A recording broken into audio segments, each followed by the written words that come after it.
For too many years, families of children with devastating illnesses have felt helpless as they watch their child suffer. Today, they're taking matters into their own hands and finally finding relief treating their child with cannabis. These are their stories.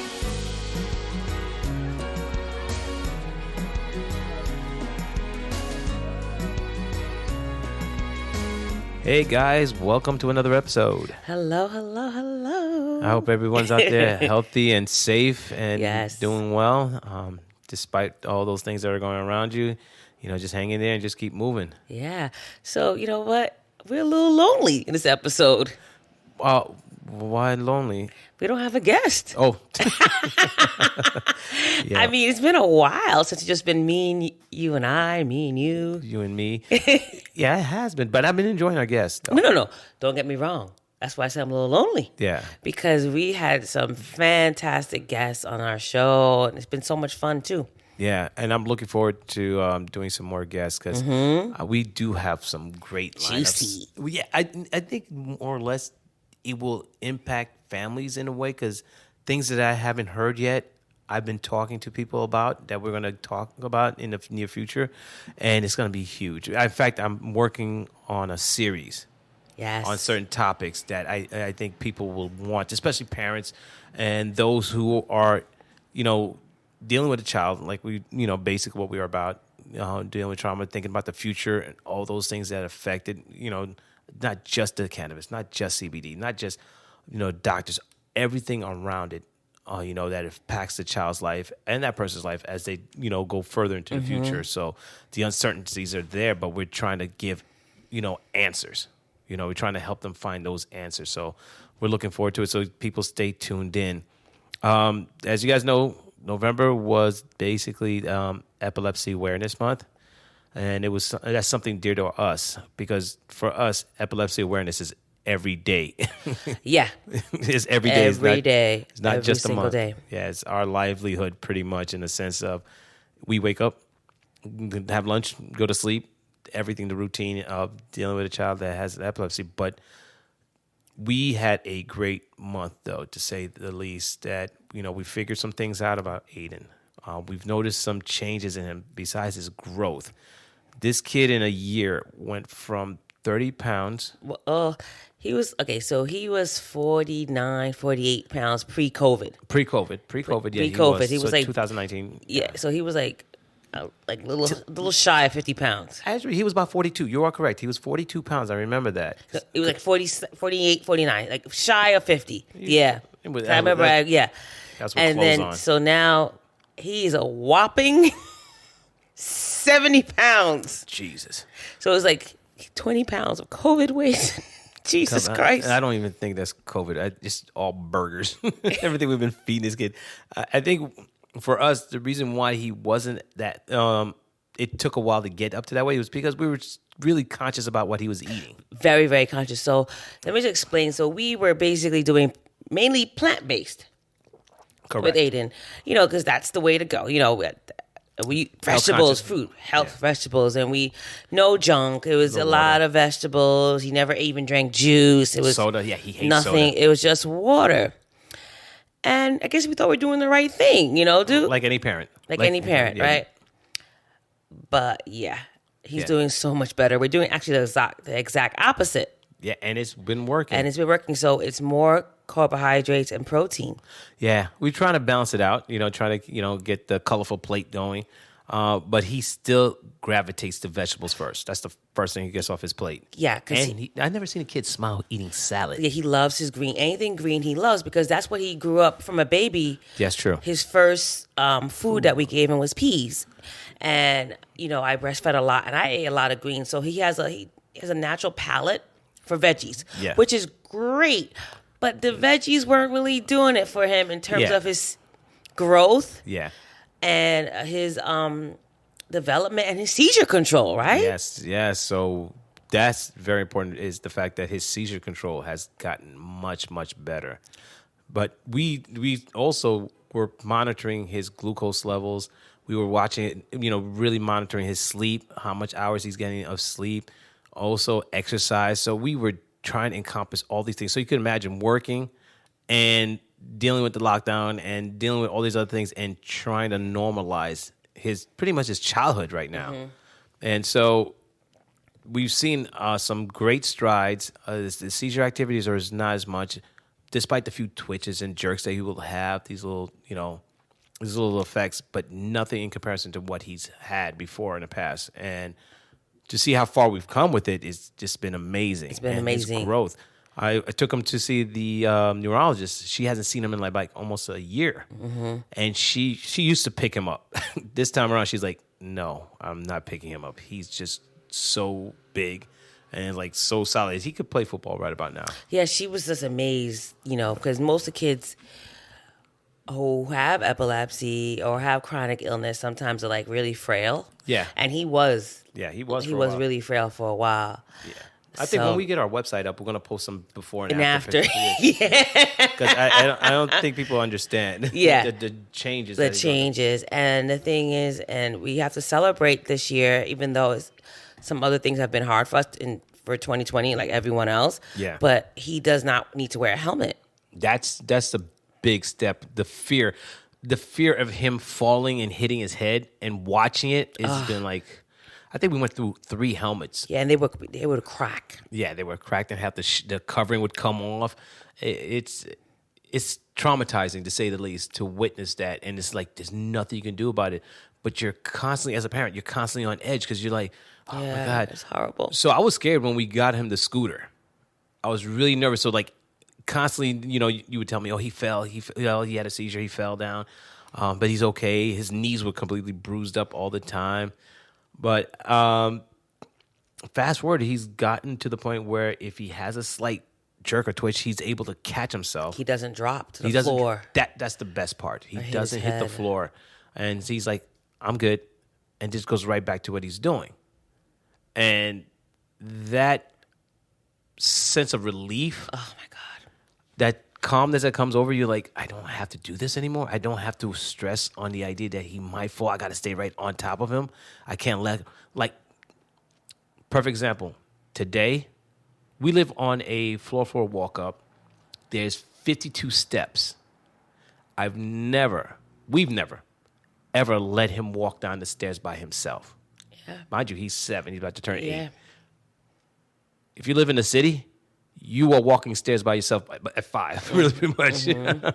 Because, nobody's going to be really carrying you too much. So he walked down the stairs by himself. I found him at the bottom of the steps, sitting and waiting for me.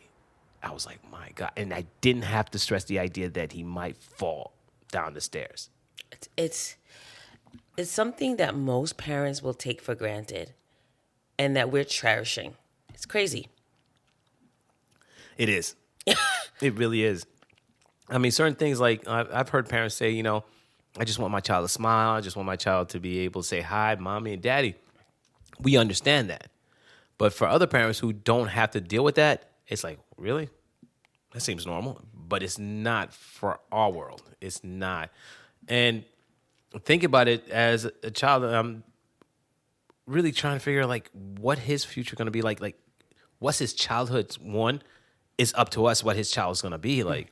But secondly, is anything that he's going through going to affect him long term? Yeah, I do think about that. Yeah, because we're trying to normalize his childhood. Take him to parks, take him to places to play, meet other kids to play with, do all those things that you do with a child, and things that I did not experience as a child. Nice. So as a father, I'm trying to, give him the things that I did not experience.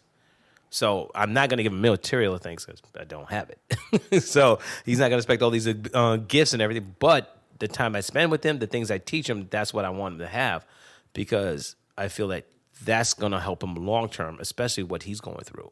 Yeah, exactly. So people may think we're crazy, but we try to give him as much of a normal childhood. So they're like, oh, you take him swimming? Yeah. We take him swimming. He loves it. We love him so. Do you guys take him to the park? Yeah. I mean, we had moments where we were scared. Oh, yes. Is he going to drop from the, monkey bar or whatever? But we took him, we bought him a scooter, even some parents may not. Yeah. We let him play, sports. Like, we let him do. Hell, he played baseball. He was having seizures. Yeah. So we really try to give him the best childhood we we feel that he deserves and he should have, despite his limitations. And I mean, I can't even say his limitations. I just think it's just bumps that he needs to overcome. And we're trying to teach him that because when he gets older, no one's going to give you a pass all the time for things. You got to be able to overcome. And plus, I don't want his, I want to say temporary disability be his crutch. Exactly. So the thing is, though, now I was reading an article, a lot of teenagers and adults who have epilepsy, they have a lot of anxiety. Now, a lot of people sometimes get epilepsy later on in life. Yeah. And I wonder if there's a difference between those who get epilepsy later on in life or people like Aiden, who not so much Aiden wasn't born with it, but he started that too. So let's just say, 2.5. So all he knows is basically seizures, right? Yeah. And is it more traumatizing to kind of be born with it and have it all your whole life, or get it on later on life? Oh, good point. Good point. Do you have more anxiety when you get it on later on in life? Well, here's the thing: is I'm thinking that there's parts to that that play a role. Like him getting it early, he's probably conditioned and knows it and understands it because he's grown with it. Yeah. Now, the other part of it, as you get older, it's not as easy to get used to because you've always lived a certain way. You've always done things a certain way. Now you're being limited to doing those things. Now those things are being, shortened, or those things are being disrupted. You can't just go outside and walk to the park. Now you find yourself laying out on the street because you had a seizure. You're waking up with bumps and bruises. All these things. With starting as a child, you learn ways to adapt to it. Yeah. Because we've seen Aiden deal with times where he'll just fall forward or falls. Now I see him being able to catch it, and he just sit there for a moment, motionless, and then tell us, "What's wrong, Aiden? I just had a seizure." Oh, okay. Didn't catch that, but the fact is that he's catching it. So I think he's learned to work with what he has. Yeah, and it's funny. Sometimes I do get sad. Like I'm like, is this like going to be like a PTSD thing for him? Is this going to be like, is he traumatizing for him? That's going to carry on into adulthood? Like, I don't know. Well, interesting thing. I just read a medical report. They stated that the number of kids, teenagers, basically from the ages of 10 and up, 10 to 18, are now, they're noticing a high number rate of, considering of suicide or committing suicide who have epilepsy. Yeah. So to go back to the part of saying, well, if they're born with it, or do they catch it later? Now, the other part is that some of the medications, too, can cause suicidal thoughts. Yes. So you have to figure, well, do the kids want to commit suicides because they can't cope with having these seizures and it's disrupting their lives? Or is it that the medication that they possibly on is triggering those thoughts? Yeah, and causing them to want to commit. So you don't know. And also, it could be the side effects of the medication that they just feel like they can't live like this. Yes, the endless number of pills they got to take. Yeah, or the memory issues, the brain fog. Yeah. So it's a combination. Then also, because you think about it, if you're a teenager, you're trying to enjoy your life before you head off to college, and you can't do everything else that everyone else is doing. Yeah, exactly. And then your friends have to witness it possibly of you having this. So going on that traumatizing or PTSD, the parents, the family members who witnessed, family members having these grand mal or these types of seizures, how does that affect them? Because you think about, should the whole family be getting therapy to deal with it? Because that's not easy to witness. No, it's like violence. Like you waking up and, when you grow up with violence, it's traumatizing. It affects you in some point in your life. I mean, I just recently realized that I definitely have PTSD. And I think I've said this on many episodes of, our show. It's just the witnessing of him having all these seizures has really gotten to me, and sometimes I think I did mention this, I get flashbacks. Yeah. Waves of images. Yeah. And, it's rough. It's rough. And I think we mentioned this, that most parents have that. Yeah. But are they willing to admit it, or do they even recognize it? They probably don't recognize it, because when you think of PTSD, you think of someone who's a vet, right? Yeah, or someone who's been raped or assaulted. You don't think of something that your child is going through that's going to give you PTSD. Yeah, I mean, I would have to admit to it, I probably suffered too, because I remember there was one time where Aiden, I was giving a bath. I mentioned this. I was giving a bath. I turned my head for a second. He's having a seizure in the tub, and his head goes under the water. Mm-hmm. I mean, I just like a split second, I'd jump up and just grab him and pull him out. I'm like, or just seeing him fall in front of you, face first, and it's like, oh my God. In what I recall, when those things happen, is the sounds that he would make, like him gargling water or him hitting the ground. Is that thud sound, and that echoes every time. So every time I see him run through the hall, walk down the hall, I'm just like, I have that flashback of that sound. It's like thump. And you're like, what was that? Because it's the sound that you make when you have your body just like let go. It's like this smack and a thud. And I would have to say I probably am experiencing some type of PTSD, but I've been trying to block it out. There are moments where I just shake my head. I'm like, stop thinking about it. Stop. It's over. Stop. You know, I got to convince myself it's like it's over. You know, you can move on. I'm like, okay, yeah. So those moments when I get to see him being active, he's not falling, I feel great. But, you know, when he hits the ground, like he throws himself to the ground playing, you know, you still have, you're like, oh, shit, oh my God, okay. Whew. It's not a seizure. It's just him. It's just him being silly. It's him being a boy. Yeah. Growing up to be a boy. Him recognizing it. And it's just amazing. But yeah. We're kind of like traumatized from this. I mean, we are definitely suffering from some form of PTSD. But to admit to it is really, really something that's not something you come from, especially my family. It's like no one's been in the military, one. Secondly, it's not something you talk about. It's like taboo, even if we did. And because growing up as a child, I mean, I've experienced violence in and out of the home. I've seen things that, you know, I'm hoping my son will never see. You know, I'm protecting him from that. But I do also understand the world can be ugly sometimes. There's things that you will be exposed to. Yeah, exactly. So in terms of childhood and childhood traumas, we were recently watching actually you put on 2 shows recently that you gotta put me on to that kind of went into that, how childhood trauma or childhood experiences could definitely trickle down into relationships, friendships, marriages, work relationships. Of course. People have flashbacks from that child. But, you know, what's interesting is that you could have people, let's say that you grow in a household where there was violence. You have siblings. Some become violent and others may not. Why is that? Well, it's a choice. Do you think so? Yeah, I think it's choice. Because, again, I came from a household where there was times there was violence. You know, there was some domestic violence. I witnessed it personally. But it didn't, it affected me in a way that I did not want to become like that man. But not to say that there were moments as I got older in my teenage years that I started noticing that I was showing those behaviors. Mm-hmm. The aggressiveness, the pushing back, the grabbing. And I'm like, whoa, okay. I had to do like a quick check, like, hold on a second. The man I've been hating all this time, I'm starting to look like I'm becoming, you know? So I have to be like very mindful of that.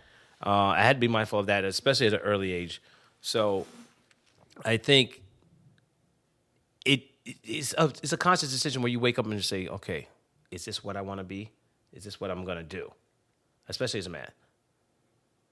You have that ability to make know the difference between doing the right thing and doing the wrong thing. Because if you witness something like that, is that something you want to continue? But you have to be conscious of that. Like, and I think that's the problem. Like, it's not as easy as, okay, I don't really think it's that easy. Well, that's my empathy. It's like you put yourself in that position, just like if that was you as your mother and you're looking up at this oversized man who's just, you know, just putting it on you. Is that something you want? And then also you got to put yourself flip it as well. It's like, can I see myself doing the same thing to a person I say I love? Someone I say I care for? Is this what I want to do? Is it to make them fear me?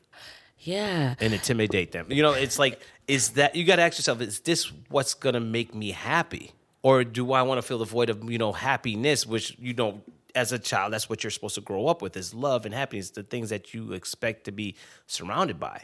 Not the constant fear, the constant violence, all that things that, will make someone go mad or just commit crimes. But again, like I said, it after a while it becomes a choice, because you get old enough to figure out, like, this is what I want in my life, and these are the things I don't want in my life. But you have to be appreciative of both.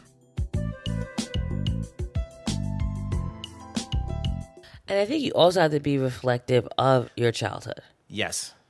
Like, I've been doing that too. I've been being reflective. I'm like, oh, okay, so this is what happened, and this is why I'm the way I am. The way I am. And you don't even realize that where the way you grew up is very, even if you think, oh, I'm not going to be like my mom, I'm not going to be like my dad, I'm not going to do, it's very hard. Well, that's interesting. But for my situation is that, my stepfather was I can't even say he was in my life. He was there. We just say there. He's nowhere where I am with my son. The reading the stories at night, doing the homework, taking the parks, but none of that happened. I'm just here. Don't mind me. That kind of guy. I'm here for your mom. That's it. It's like that kind of. That's what I kind of felt while his presence there. And his mindset at times was, I'm not a man unless I have money in my pocket and I could take care of my family. So if he didn't do that, you didn't see him. So it changed the dynamics of the household. So when he came around, it's like, oh, all hands on deck. The king is here. Everybody stay quiet. Everybody. Mom took care of him first. Everything all about him first. All about him first. Don't give me that. So it's an inside joke. Don't worry, folks. So that was the dynamics we were dealing with. So, but when he became really violent, it was, I think, he was losing some type of control. He wanted to control every aspect, and that's how I learned certain things from him, because my mom was friends with some people at work. They worked together at the same job, so he didn't like that. He didn't like her having friends. She couldn't go out, really. In fact, I remember there was a time where she just had my sister, and she was looking to go to school because, she came to this country, didn't speak the language. She started learning how to really get the language, and she wanted to go to school. He said, no, you got to stay home, take care of the kids. They need you. He would use that mind game. And I'm like, we're old enough to take care of ourselves now. We're in our teens. You should go to school and study. We will help you. That was our idea. We wanted to motivate her to go back to school, learn the language, do something with yourself. We are at the age we could take care of ourselves now, so you could take care of you. No, she made excuses. That was the one thing I noticed, that she made excuses. And I picked up on making excuses too as well. There's certain things she's done that I've picked up and started doing. Because her and I are really, really close, so it's like, I got to change that. And the only way I could do that is I had to leave the home, because I was home for a while, dropped out of college, came back home, stayed. Then I realized, like, I can't do this. I can't see myself growing up in that environment doing the same thing over and over again. So I said, look, I'm going away. And I just went away to college. But I stayed close enough, but I was still far away enough to where I can focus on me. Thinking about it, that kind of affected relationships with me, because I've dated women who have been violent. I don't know if I was attracting them. I don't know if I had put it out an ad somewhere. But it's just like, I'm always respectful, always kind, go out of my way. Then it's like, when I'm saying, hey, look, I don't think this is going to work, all of a sudden I see something different. I had one young lady pull out a knife on me. I had another one, try to hit me with a car. As I'm walking down the street. She jumped on the sidewalk and said, do you need a ride? I'm like, I guess I'll take one now. You're on the sidewalk with the car. I guess I'll just jump in. Domestic violence is not just the men. The men, it could be the women as well. Yeah, definitely. Yeah, but I don't want to bring anything close to that in a relationship, especially where I am now. As you can see, the most I would do is yell. But even then, it's like harmless. It's like a bark. It's like a dog's bark. Because I've seen it. I've experienced things that, I don't want to share because I've witnessed the darkest side of life. And I've been able to, gravitate away from that and just be like, okay, this is not the life I want. I want the other side. I want to be on the other side where, things can be great. The things that I couldn't have when I was younger, I want to have as I'm older and share it with my family. And it's so funny. It's like I think during this pandemic, you and I have gotten to see and understand how we were raised, right? So you were able to spend time with my family and understand, this is why she does certain things. Yeah, I noticed that too. I was like, okay. And then spending time or hearing stories, I was like, oh, okay, I get it. And I think we were able to understand each other a little more. Yeah, because we were kind of stuck. The funny thing is this: we survived COVID. Yeah, because at some point I thought that during the lockdown that we were not going to make it. Exactly, and we have mentioned this before. So for me, the way my mother had revealed to you that, I was raised somewhat like a princess. Yeah, man. Absolutely mind-boggling. and I'm glad that she kind of said that to you because it was. I said, I get it now. I get it because I couldn't understand it. I'm sitting here like, what is wrong? I'm like, and I was like, urban life, suburban life, so we are totally opposite spectrums. Both parents, somewhat a single parent type household. You had your own room. I had to share rooms. You know what I'm saying? So it's like, yeah, we have different surroundings. I've seen violence. You have not. So it's like we've grown up in different dynamics. And then when your mother explained to, kind of mentioned, how you grew up, I'm like, I get it. So I'm like, give me some forgiveness. Yes. It's like, the thing is like, it wasn't, I don't think she was, in certain ways, she was giving you the better life. In certain ways, but then in certain ways she was very strict, stricter than what your mom was in certain ways. Like I couldn't have company over. We couldn't, but we had to. I couldn't really have company over. If I was like it was very strict. They were like, if you were sick, like it was like, get over it, go to school kind of thing. Yeah. It was, I got more tough love than you got. I understand. And it was like expectations were like, okay, you gotta work, you gotta do certain things.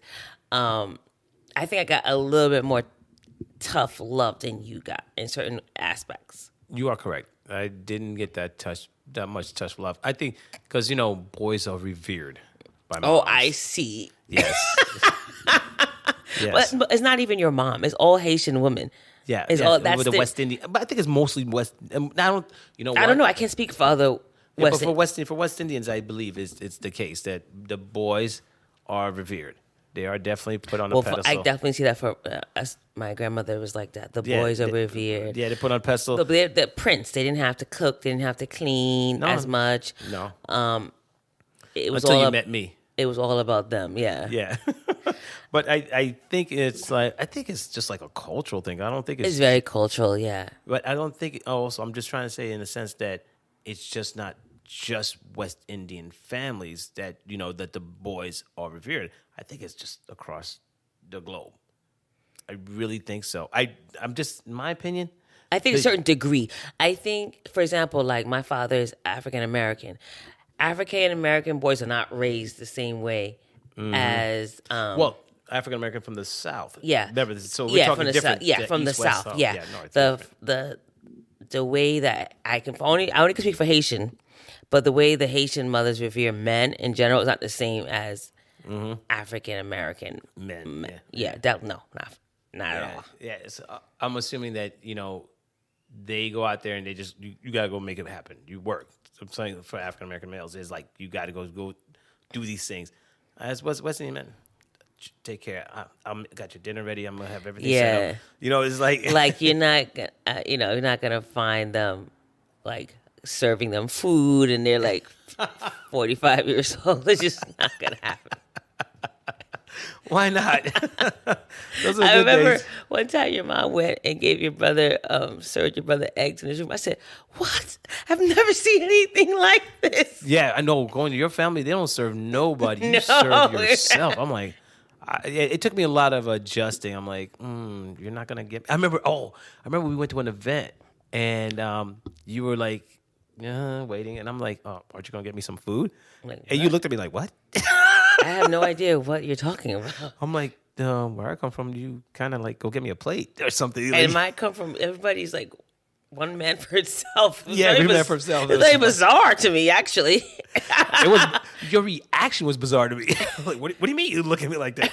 I'm like, okay, I gotta get up and get my own food. How does this happen? Like, where am I? Yeah. Did I marry the right one? Yeah, it's strange. Yeah, that was kind of weird, but I would think the man get the food for the woman. I don't know what that world is. But to go back, I mean, dealing with trauma and dealing with childhood, I mean, again, now for Aiden, is he gonna see a world like that? You know, what is the outlook for him and kids like him? I have no Because idea. the numbers are growing. Yeah, the numbers are growing. I have no idea. The numbers are growing. So you got to figure, like, are there going to be things in place to deal with that? You know, because, I mean, so. we talked about, like, what happens when we pass on. You know, have we left enough behind for him to be able to be self-sufficient? Or is there somebody going to be around to take care of him? Is he going to be with someone that's going to be able to deal with it just in case he doesn't outgrow these seizures? Very, very good. Tough, really sad questions. Yep. Yeah, because I've spoken to a number of people, and a lot of them don't know. They think they know, but when you get stripped down, it was like, I really don't know. I'm afraid. Of course. Because I recall that we went swimming about a couple of years ago. We went swimming, and I saw this elderly couple. They had to have been in their 70s. Literally in their 70s. Yeah, the son was intellectually disabled. Yes. I think he was full-blown autistic, and he was in the pool. And his behavior, and the kid, I swear, he had the body of an athlete. But he wasn't a kid. No, he wasn't a kid. But he was at least 18. I think he was older than that. 18 to 20. 18 to 20. We'll just say around there. He's around there. But they were taking care of him. They were trying to keep him calm, and I'm thinking to myself, who's going to take care of him? When you guys are gone, it's like, what happens? And I'm trying to wrap in my mind, like, how are you taking care of him now? It's I like, guess they're not trying to worry too much about it because they say they're having a great time. understandable, but at some point you do. But remember, we saw them on the outside. We don't know what's going on behind closed doors. I mean, I think if you stay in New York City, there are some type of services in place. Yeah, But then other states don't have them, and you're seeing numbers too. They're growing. Yeah. I know New Jersey has a high number of children with autism. There's other states too that are just growing. It's like the numbers just keep growing. And we're not just talking about autism. We're also talking about seizures, activity, epilepsy, whatever the case may be. But we're having a number of children with these disabilities, chronic illnesses and disabilities. Yeah. And it's got to be affecting the parents. It's got to be altering relationships. Absolutely. And traumatized. Because, I mean, we talked about it too. Yeah. And how the divorce rate has escalated amongst children with families with disabilities. And the financial burdens. You know, and again, childhood, you're trying to save your child's childhood in some way or form. But at the same time, your own sanity, your own emotional, physical, and mental is just almost being drained and being pushed to the limits. So you find yourself pushing every day. So I can see the exhaustion. You know, but then you have to ask yourself, what am I experiencing? Is it PTSD? Is it, you know, like we talked about anxiety? Is it stress? Or is it all the above? It's all the above. Okay, so yeah, it is all the above. So do you self-medicate, or do you go get your Xanax, Yeah. or do you know? So it's like you have options of dealing with it, but the first step is recognizing it. Yeah.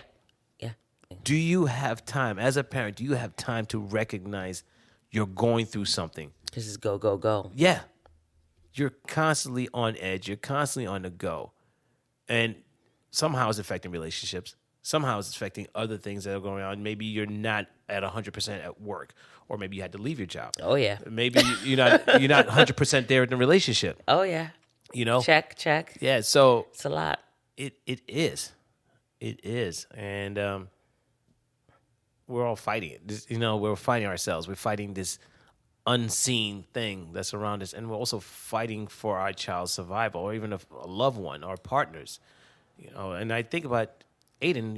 When he gets older, will he be able to date? And then will he have to disclose, I have epilepsy? Does that change anything? In the sense that, or does he date another person who has epilepsy because they can relate? But then they have to think about, well, can we have children? Because if it's genetic, do we want to pass it down? It's a lot. It is a lot. So as parents, we think about these things, but I don't want to overthink it, because then I start to stress myself out. Exactly. And so I feel like I'm getting stressed from this conversation. All right. Yeah, but it is. It's a lot. Yeah, it is. And as a parent, you're trying to control every aspect of it, but you really don't have control. So so we are traumatized by all this, because it's not something. Again, it goes back to our child. We all grew up in different households, different ways of being raised, but this is one for the both of us that we never saw coming, had no idea to prepare for it, never even known anyone personally close to us that experienced seizures or epilepsy. So I can only imagine the parents that are out there that are going through this. You're not alone. Yeah, you're not. And from all of us, we just pray for you guys, pray for us. We're all together. Exactly. And we just keeping the family together and keeping things strong. Well, I just want to say this, guys. We're here. We listen, and we definitely going to share some words of wisdom, and we're also going to try to provide as much information as possible, and connect with people to give that support. We have some things lined up. I think that's really going to be very helpful for those that are reaching out. Yeah. So I just want to say a good night. Thanks for listening in, and hope to look forward for 2021 to be a better year. Yes. All right. Happy holidays. Yes, happy holidays. Merry Christmas. Happy Hanukkah and Kwanzaa. Happy Kwanzaa all. Bye. Bye.